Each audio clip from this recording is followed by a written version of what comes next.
જય શ્રી કૃષ્ણ. રાધે રાધે. મારી યુટ્યુબ ચેનલમાં તમારું હાર્દિક સ્વાગત છે. દર્શક મિત્રો, આજે આપણે સાંભળીશું અષાઢ માસના બીજના દિવસે આવતી જગન્નાથ ભગવાનની રથયાત્રા વિશે.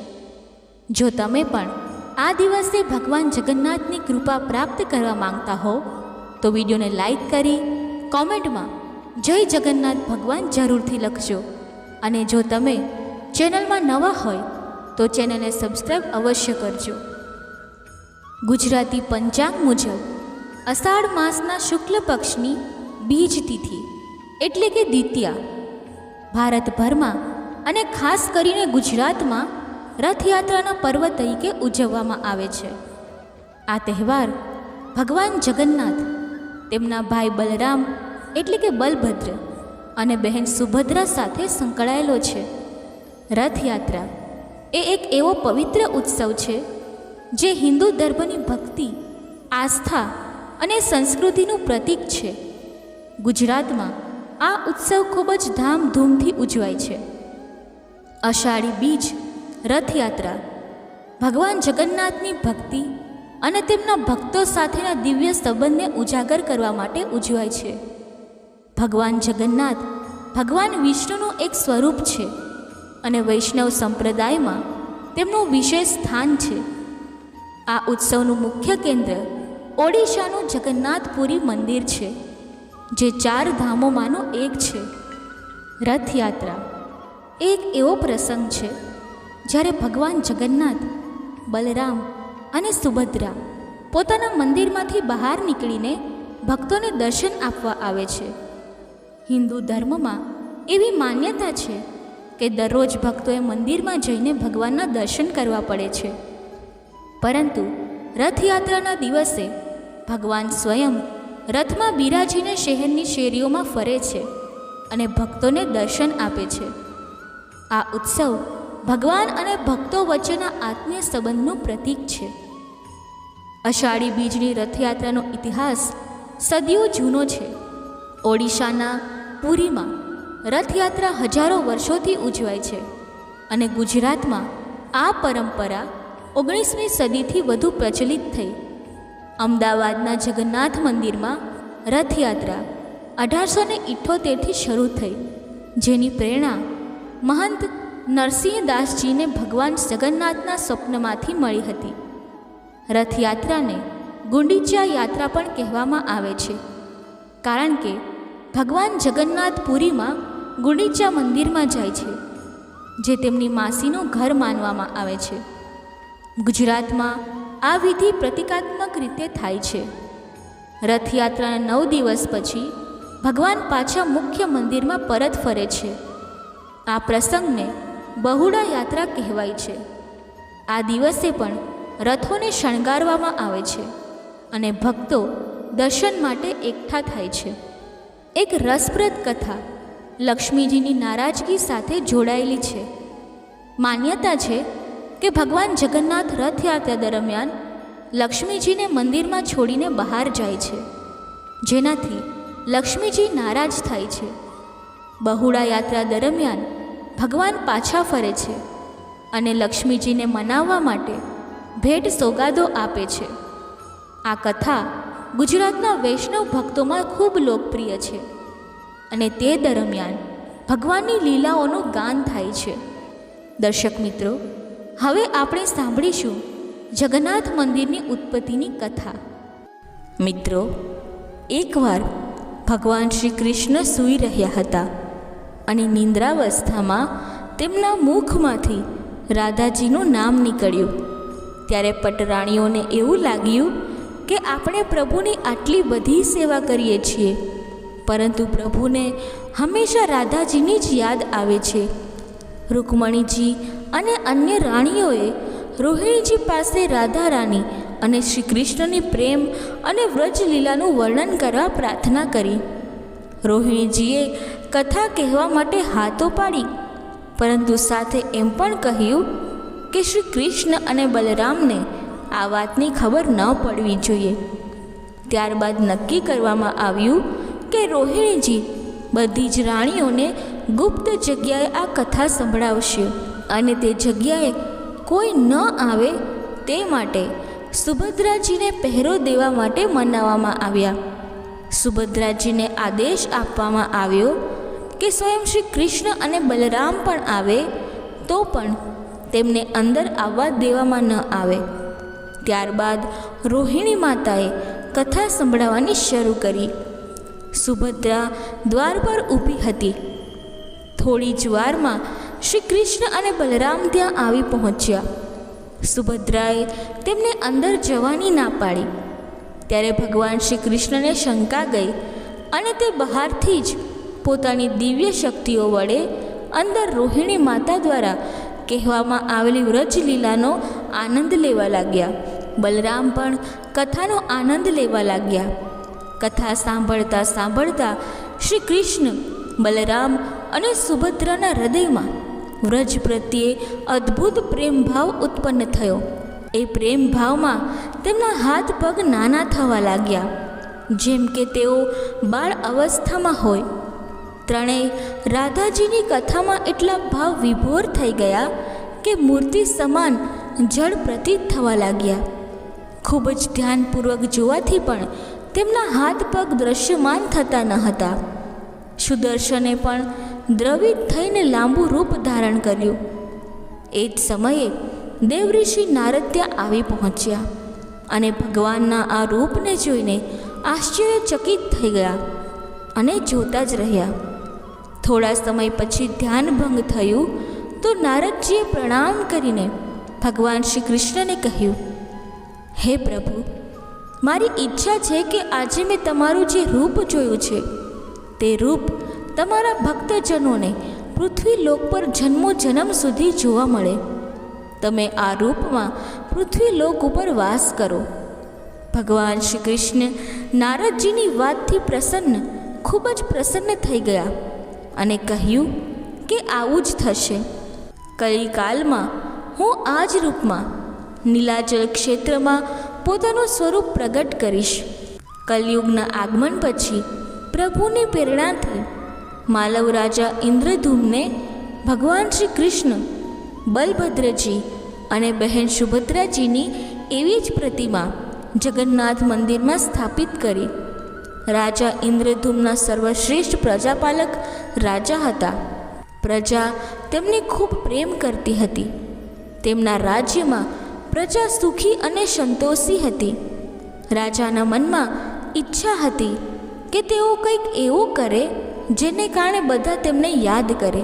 દેવયોગથી ઇન્દ્રધૂમના મનમાં એક અનોખી ઈચ્છા પ્રગટ થઈ કે તેઓ દુનિયામાં અનોખું એવું મંદિર બનાવે જેવું બીજું ક્યાંય ન હોય.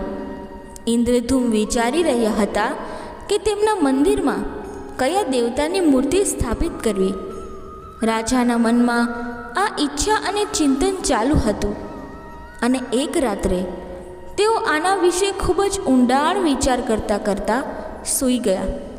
સપનામાં રાજાને એક દેવવાણી સંભળાઈ. ઇન્દ્રધૂમે સાંભળ્યું કે રાજા, તમે પહેલાં નવા મંદિરનું નિર્માણ શરૂ કરો. મૂર્તિની ચિંતા ના કરો. યોગ્ય સમય પર તને સ્વયં માર્ગ દેખાશે. રાજા ઊંઘમાંથી જાગી ઉઠ્યા. સવાર થતાની સાથે જ તેમણે તેમના મંત્રીઓને સપનાની વાત કરી. રાજપુરોહિતના સૂચન પર શુભ મુહૂર્તમાં પૂર્વી સમુદ્ર કિનારે એક વિશાળ મંદિરના નિર્માણનો નિશ્ચય કરવામાં આવ્યો. વૈદિક મંત્રોચ્ચાર સાથે મંદિર નિર્માણનો શ્રી ગણેશ થયો. રાજા ઇન્દ્રધૂમને જ્યારે મંદિર બાંધવાનું આરંભ્યું તો શિલ્પીઓ અને કારીગરોને આ જાણ થઈ. તેઓ બધા યોગદાન આપવા માટે આવી પહોંચ્યા અને દિવસ રાત મંદિર નિર્માણના કાર્યમાં લાગી ગયા. થોડા વર્ષોમાં જ મંદિર બની ગયું. સાગર કિનારે એક વિશાળ મંદિર તો બની ગયું, પરંતુ મંદિરની અંદર ભગવાનની મૂર્તિની સમસ્યા હજુ યથાવત હતી.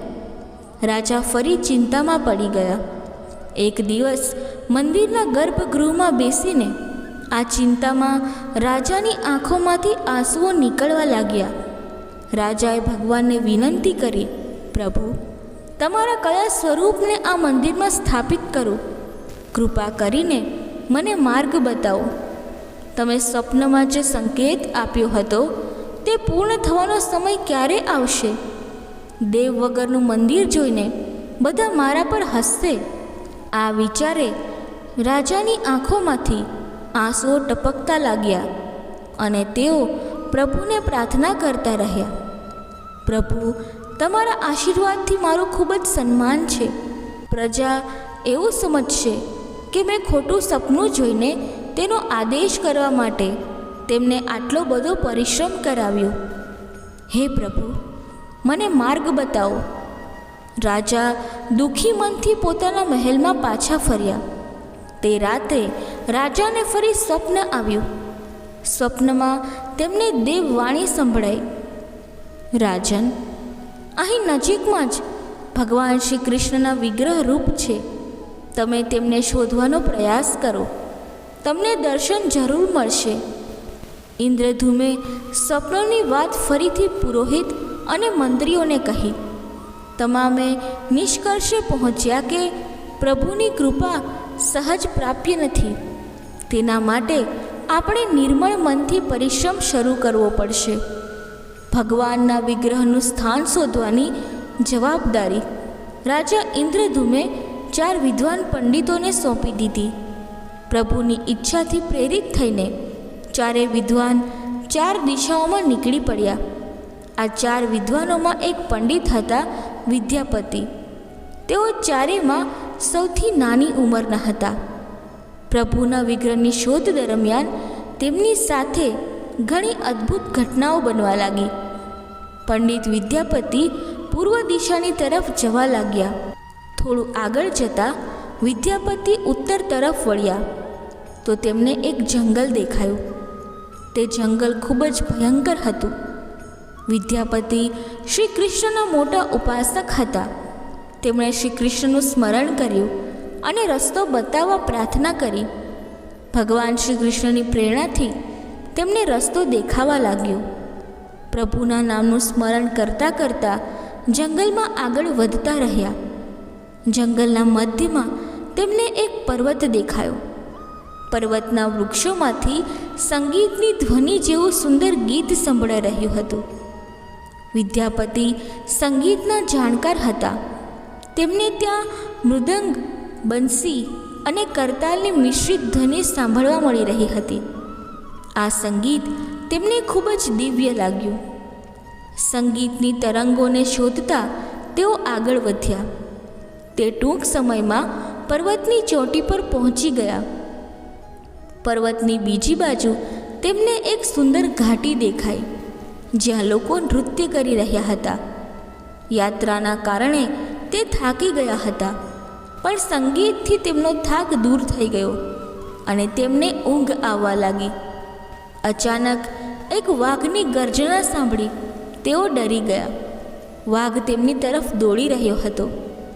વાઘને જોઈને તેઓ ડરી ગયા અને બેભાન થઈને ત્યાં જ પડી ગયા. વાઘ વિદ્યાપતિ પર હુમલો કરવાનો જ હતો ત્યારે જ એક સ્ત્રીએ વાઘને બોલાવ્યો. વાઘ એ અવાજ સાંભળી ઊભો રહી ગયો. સ્ત્રીએ વાઘને પાછો જવાનો આદેશ આપ્યો તો વાઘ પાછો ફર્યો.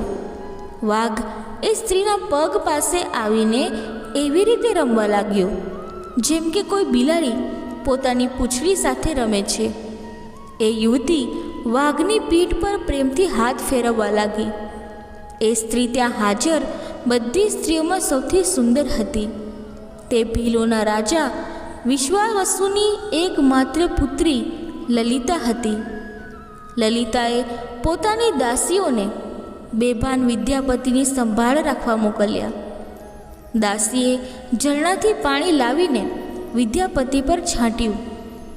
થોડીવાર પછી વિદ્યાપતિ બેભાનમાંથી જાગ્યા. તેમને પાણી પીવડાવ્યું. વિદ્યાપતિ આ બધું જોઈને આશ્ચર્યચકિત થયા. લલિતા વિદ્યાપતિ પાસે આવી અને પૂછ્યું, તમે કોણ છો અને આ ભયાનક જાનવરોથી ભરેલા જંગલમાં કેવી રીતે પહોંચી ગયા? તમારું આવવાનું કારણ જણાવો, જેથી હું તમારી મદદ કરી શકું. વિદ્યાપતિના મનમાંથી વાઘનો ડર સંપૂર્ણ રીતે ગયો ન હતો. લલિતાએ આ સમજી લીધું અને તેમને શાંતિ આપતા કહ્યું, હે વિપ્ર, તમે મારી સાથે ચાલો.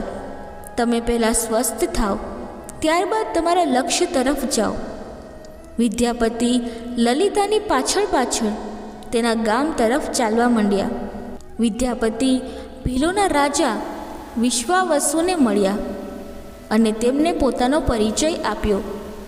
વિશ્વાવસુ વિદ્યાપતિ જેવા વિદ્વાનને મળીને ખૂબ ખુશ થયા.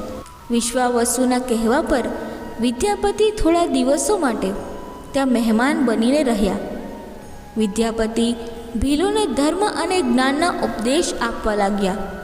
તેમના ઉપદેશો વિશ્વાવસુ અને લલિતા ધ્યાનપૂર્વક સાંભળતા હતા. લલિતાના મનમાં વિદ્યાપતિ માટે પ્રેમ જાગ્યો. વિદ્યાપતિએ પણ સમજ્યું કે લલિતા જેવી સુંદર સ્ત્રી તેમને પ્રેમ કરે છે. પરંતુ વિદ્યાપતિ એક મોટા કામ માટે નીકળ્યા હતા. અચાનક એક દિવસ વિદ્યાપતિ બીમાર પડી ગયા. લલિતાએ તેમની સેવા કરી. આથી વિદ્યાપતિના મનમાં પણ લલિતા માટે પ્રેમ જાગ્યો. વિશ્વાવસુએ પ્રસ્તાવ કર્યો કે વિદ્યાપતિ લલિતા સાથે લગ્ન કરી લે. વિદ્યાપતિએ તેનો સ્વીકાર કર્યો. કેટલાક દિવસો બંને આનંદમાં ગાળ્યા. લલિતાથી લગ્ન કરીને વિદ્યાપતિ ખુશ તો હતા, પરંતુ જે મહત્વપૂર્ણ કામ માટે તેઓ આવ્યા હતા તે હજુ અધૂરું હતું. આ ચિંતા તેમને વારંવાર સતાવતી હતી. આ દરમિયાન વિદ્યાપતિને એક ખાસ વાત જાણવા મળી. વિશ્વાવસુ દરરોજ સવાર ઉઠીને ક્યાંક જતો હતો અને સૂર્યોદય પછી જ પાછો ફરતો હતો. કેટલી પણ કઠિન પરિસ્થિતિ હોય તે આ નિયમ ક્યારે ભંગ કરતા ન હતા. વિશ્વાવસુના આ વ્રત પર વિદ્યાપતિને આશ્ચર્ય થયું.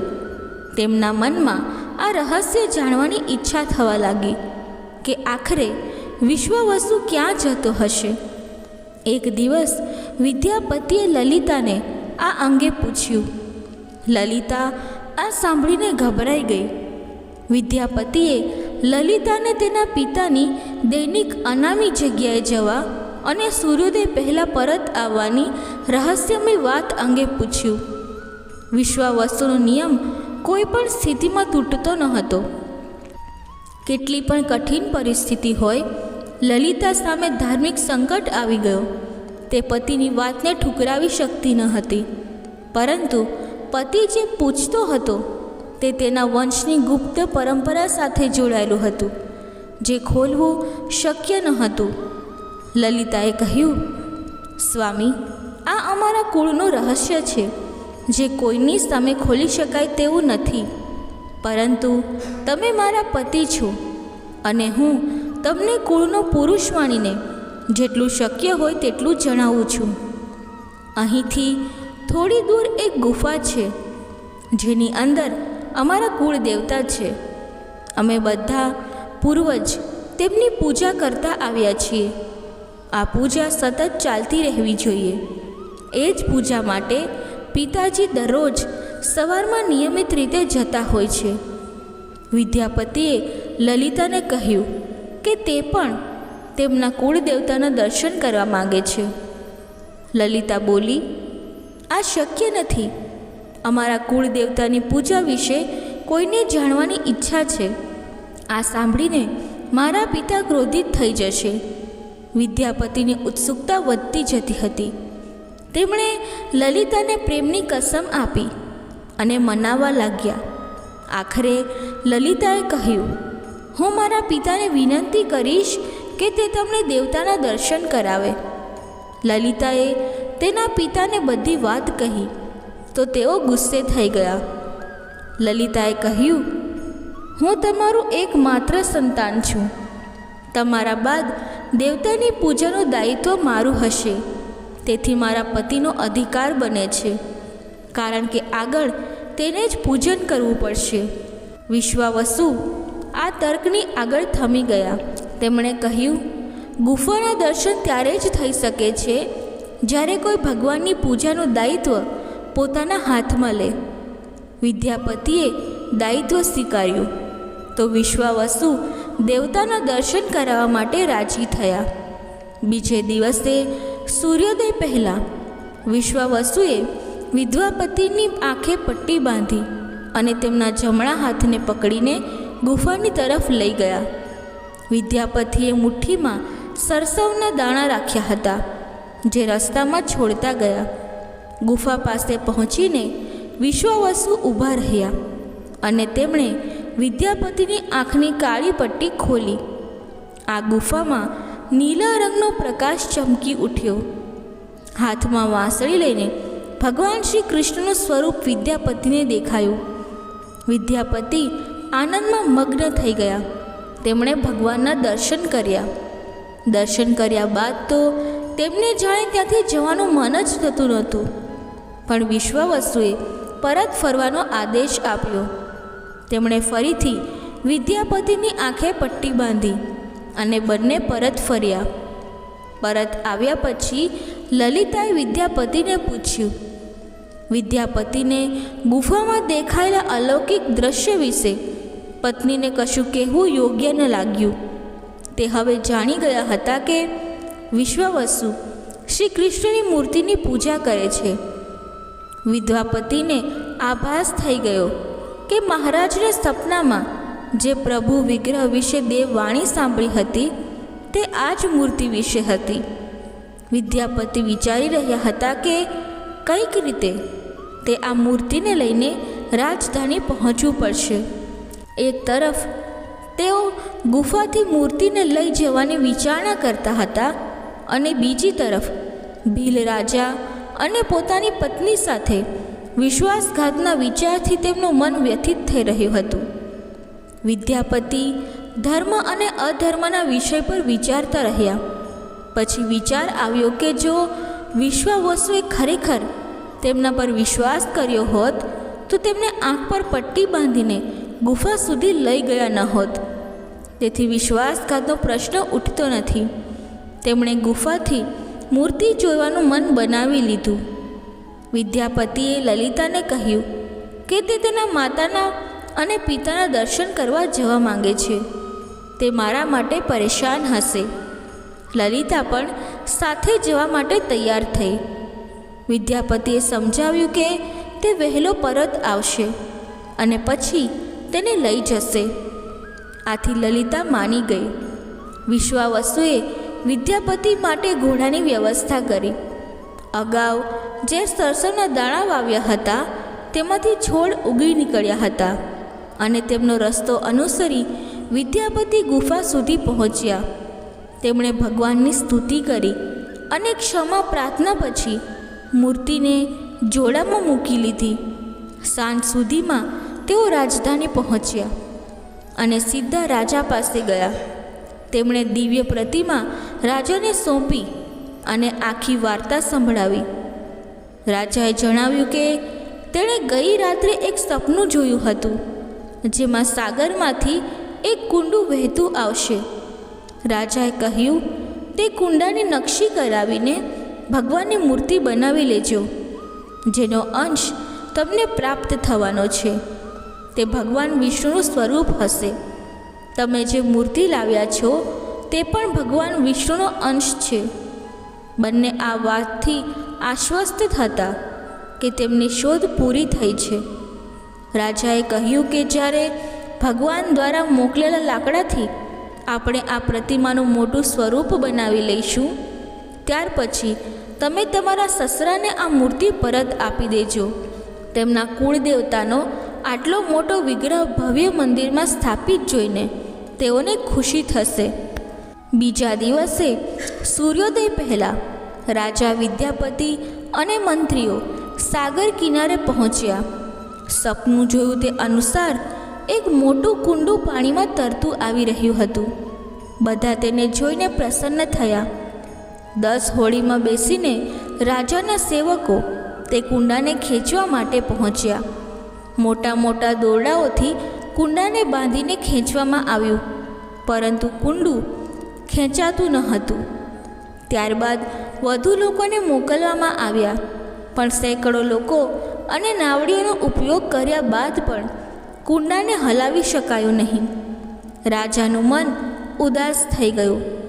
સેનાપતિએ લાંબી સેના કુંડાને ખેંચવા માટે મોકલી. સમુદ્રમાં સર્વત્ર જ સૈનિકો નજરે પડવા લાગ્યા, પરંતુ તમામ મળીને પણ કુંડાને તેના સ્થાનથી ખસેડી શક્યા નહીં. સવારથી રાત થઈ ગઈ હતી. અચાનક રાજાએ કામ રોકવાનો આદેશ આપ્યો અને તેમણે વિદ્યાપતિને એકાંતમાં લઈ જઈને કહ્યું કે તે આ સમસ્યાનું કારણ જાણી ગયા છે. રાજાના ચહેરા પર સંતોષનો ભાવ હતો. રાજાએ વિદ્યાપતિને ગુપ્ત રીતે ક્યાંક જવાની વાત કરી. રાજા ઇન્દ્રધૂમને કહ્યું કે હવે ભગવાનનો વિગ્રહ બની જશે, પરંતુ એક કામ કરવું પડશે. ભગવાન શ્રી કૃષ્ણે રાજાનો એવો શું સંકેત આપ્યો કે તેની બધી મુશ્કેલી ઓછી થઈ ગઈ. રાજા ઇન્દ્રધૂમને ભગવાનની પ્રેરણાથી સમજાઈ ગયું કે પ્રભુના વિગ્રહ માટે જે લાકડાનું કુંડું પાણીમાં તરીને આવ્યું છે તે શા માટે હલતું પણ નથી. રાજાએ વિદ્યાપતિને બોલાવ્યો અને કહ્યું, તમે જે દિવ્ય મૂર્તિને તમારી સાથે લાવ્યા છો તેની જે પહેલાં પૂજા કરતા હતા તેની પાસે તરત જઈને ક્ષમા માંગવી પડશે. તેના સ્પર્શ કર્યા વગર આ કુંડું આગળ વધી શકશે નહીં. રાજા ઇન્દ્રધૂમ અને વિદ્યાપતિ વિશ્વાવસુને મળવા માટે પહોંચ્યા. રાજાએ પર્વતની ચોટીથી જંગલને જોયું અને તેની સુંદરતા જોઈને મંત્રમુગ્ધ થઈ ગયા. બંને ભીલોના વસ્તી તરફ ચૂપચાપ આગળ વધ્યા. અહીં વિશ્વાવસુ તેમની નિયમિત દૈનિક ક્રમ પ્રમાણે ગુફામાં તેમના કુળ દેવતાની પૂજા માટે પહોંચ્યા. ત્યાં પ્રભુની મૂર્તિ ગાયબ જોઈને તેઓ સમજી ગયા કે તેમના જમાઈએ આ કૃત્ય કર્યું છે. વિશ્વાવસુ પાછા આવ્યા અને લલિતાને બધી વાત જણાવી. વિશ્વાવસુ પીડાથી આંગણામાં પડી ગયા. લલિતા તેના પતિ દ્વારા કરવામાં આવેલા વિશ્વાસઘાતથી દુઃખી હતી અને પોતાને જ એનું કારણ માનતી હતી. પિતા અને પુત્રી આખો દિવસ રડી રહ્યા અને કોઈએ પણ ખાવાનું ન ખાધું. બીજી સવારે વિશ્વાવસુ ઉઠ્યા અને પોતાની નિત્યક્રિયા કરીને ગુફા તરફ ચાલવા લાગ્યા. તેઓ જાણતા હતા કે પ્રભુનો વિગ્રહ ત્યાં નથી, છતાં તેમના પગ ગુફા તરફ ખેંચાઈ રહ્યા હતા. વિશ્વાવસુના પાછળ લલિતા અને તેમના સગા પણ ગયા. વિશ્વાવસુ ગુફાની અંદર પહોંચ્યા જ્યાં ભગવાનની મૂર્તિ હતી અને ચટ્ટાન પાસે હાથ જોડીને ઊભા રહ્યા. પછી તે ઊંચી ચટ્ટાન પર બૂમો પાડીને રડવા લાગ્યા. તેમની પાછળ પ્રજાજનો પણ રડવા લાગ્યા. એક ભીલ યુવાન દોડીને ગુફા પાસે આવ્યો અને તેણે જણાવ્યું કે તેણે મહારાજ અને તેમની સાથે વિદ્યાપતિને વસ્તી તરફથી આવતા જોયા છે. આ સાંભળી બધા જ ચોંકી ગયા. વિશ્વાવસુ રાજાના સ્વાગત માટે ગુફામાંથી બહાર આવ્યા, પરંતુ તેમની આંખોમાં આંસુ હતા. રાજા ઇન્દ્રધૂમન વિશ્વાવસુની પાસે આવ્યા અને તેમને ભેટી પડ્યા. રાજાએ કહ્યું, ભીલરાજ, તમારા કુળ દેવતાની મૂર્તિનો ચોર તમારો જમાઈ નહીં, પરંતુ હું છું. તેણે તો પોતાના રાજાનો આદેશનું પાલન કર્યું છે. આ સાંભળી બધા ચોંકી ગયા. વિશ્વાવસુએ રાજાને આસન આપ્યું. રાજાએ વિશ્વાવસુને શરૂઆતથી અંત સુધી સમગ્ર વાત સમજાવીને કહ્યું કે આ બધું કેમ કરવું પડ્યું. પછી રાજાએ તેમને પોતાનું સ્વપ્ન અને પછી જગન્નાથપુરીમાં સમુદ્ર કિનારે મંદિર બનાવવાની વાત કહી. રાજાએ વિશ્વાવસુને પ્રાર્થના કરી, ભીલ સરદાર વિશ્વાવસુ, ઘણી પેઢીઓથી તમારા વંશના લોકો ભગવાનની મૂર્તિની પૂજા કરતા આવ્યા છે. ભગવાનના આ વિગ્રહના દર્શન દરેકને મળે તે માટે તમારી મદદ જોઈએ છે. ભગવાન દ્વારા મોકલવામાં આવેલી લાકડાના કુંડામાંથી બનેલી મૂર્તિમાં અમે આ દિવ્ય મૂર્તિને સુરક્ષિત રાખવા માંગીએ છીએ. તમારી કુળની મૂર્તિને પુરીના મંદિરમાં સ્થાપિત કરવાની મંજૂરી આપો. તમે તે કુંડાને સ્પર્શ કરશો ત્યારે જ તે હલશે. વિશ્વાવસુ તૈયાર થઈ ગયા. રાજા સહપરિવાર વિશ્વાવસુને સાથે લઈને સમુદ્ર કિનારે પહોંચ્યા. વિશ્વાવસુએ કુંડાને સ્પર્શ કર્યો અને સ્પર્શ કરતાની સાથે જ કુંડું પોતે તરીને કિનારે આવવા લાગ્યું. રાજાના સેવકોએ કુંડાને રાજમહેલમાં પહોંચાડી દીધું. બીજા દિવસે રાજાએ મૂર્તિકારો અને શિલ્પીઓને બોલાવી અને વિચાર કર્યો કે આ કુંડામાંથી કઈ દેવ મૂર્તિ બનાવવી શુભ રહેશે. મૂર્તિકારે જણાવ્યું કે તેઓ પથ્થરની મૂર્તિ બનાવવામાં નિપુણ છે, પરંતુ લાકડાની મૂર્તિ બનાવવામાં જાણકાર નથી. આ નવું વિઘ્ન જોતા રાજા ફરી ચિંતિત થઈ ગયા. એ સમયે ત્યાં એક વૃદ્ધ આવ્યા અને રાજાને કહ્યું કે આ મંદિરમાં તમે ભગવાન શ્રી કૃષ્ણને તેમના ભાઈ બલભદ્ર અને બહેન સુભદ્રા સાથે બિરાજમાન કરો. આ દૈવી સંકેત છે. રાજાને તે વૃદ્ધ વ્યક્તિની વાતથી શાંતિ તો મળી, પણ સમસ્યા એ હતી કે આખરે મૂર્તિ કેવી રીતે બનાવવી. વૃદ્ધે કહ્યું કે હું આ કળામાં કુશળ છું. હું આ પવિત્ર કાર્ય પૂર્ણ કરીશ અને મૂર્તિઓ બનાવીશ, પરંતુ મારી એક શરત છે. રાજા ખુશ થઈ ગયા અને તેમની શરત પૂછી. વૃદ્ધ શિલ્પીએ કહ્યું કે હું ભગવાનની મૂર્તિ બનાવવાનું કામ એકાંતમાં કરીશ. હું આ કાર્ય બંધ ઓરડામાં કરીશ. કાર્ય પૂર્ણ થયા પછી હું પોતે જ દરવાજો ખોલીને બહાર આવીશ. આ દરમિયાન કોઈ મને બોલાવશે નહીં. રાજા સહેમત તો થયા, પણ તેમને ચિંતા થઈ અને કહ્યું, જો કોઈ તમારી પાસે આવે નહીં તો આ સ્થિતિમાં તમારા ખાવા પીવાની વ્યવસ્થા કેવી રીતે થશે? શિલ્પીએ કહ્યું, જ્યાં સુધી મારું કામ પૂર્ણ નહીં થાય હું કંઈ ખાતો પીતો નથી. રાજમંદિરના એક વિશાળ કક્ષમાં એ વૃદ્ધ શિલ્પીએ પોતાને 21 દિવસ માટે બંધ કરી દીધા અને કામ શરૂ કર્યું. અંદરથી અવાજો આવતા હતા. મહારાણી ગુંડીચા દેવી દરવાજા પાસે કાન લગાવીને ઘણીવાર હીણી થોડાની અવાજો સાંભળતી હતી. એક દિવસ મહારાણી રોજની જેમ ઓરડાના દરવાજા પાસે કાન લગાવીને ઊભી હતી. 15 દિવસ વીતી ગયા હતા અને તેમને ઓરડામાંથી અવાજ આવતો બંધ થઈ ગયો હતો. જ્યારે શિલ્પી દ્વારા કામ કરવાનો કોઈ અવાજ સાંભળવામાં ન આવ્યો ત્યારે રાણી ચિંતિત થઈ ગઈ. તેમને લાગ્યું કે વૃદ્ધ માણસ છે, ખાતા પીતા પણ નથી. ક્યાંક તેમની સાથે કંઈક અનિચ્છતા ઘટના તો નથી બની ગઈ? વ્યાકુળ થઈને રાણીએ દરવાજાને ધક્કો મારીને ખોલી નાખ્યો અને અંદર જોયું મહારાણી ગુંડીચા દેવીએ. આ રીતે શિલ્પીને આપેલું વચન તોડી નાખ્યું હતું. શિલ્પી હજી મૂર્તિઓ બનાવી રહ્યો હતો, પરંતુ રાણીને જોઈને તે અદૃશ્ય થઈ ગયો. મૂર્તિ નિર્માણનું કામ હજુ સુધી પૂર્ણ થયું ન હતું. હાથ પગનું નિર્માણ પણ પૂર્ણ થયું ન હતું. વૃદ્ધ શિલ્પકારના રૂપમાં સ્વયં દેવતાઓના શિલ્પી ભગવાન વિશ્વકર્મા આવ્યા હતા. તેમના અદૃશ્ય થતાં જ મૂર્તિઓ અધૂરી જ રહી ગઈ અને આ કારણસર આજે પણ આ મૂર્તિઓ એવી જ છે. એ પ્રતિમાઓને જ મંદિરમાં સ્થાપિત કરવામાં આવી. હાલમાં જે મંદિર છે તે 7મી સદીમાં તૈયાર થયું હતું. ઈસવીસન 1174માં ઓડિશાના શાસક અનંત ભીમદેવે તેનો જીર્ણોદ્ધાર કર્યો હતો. મુખ્ય મંદિરની આજુબાજુ નાના મોટા 30 જેટલા મંદિરો છે.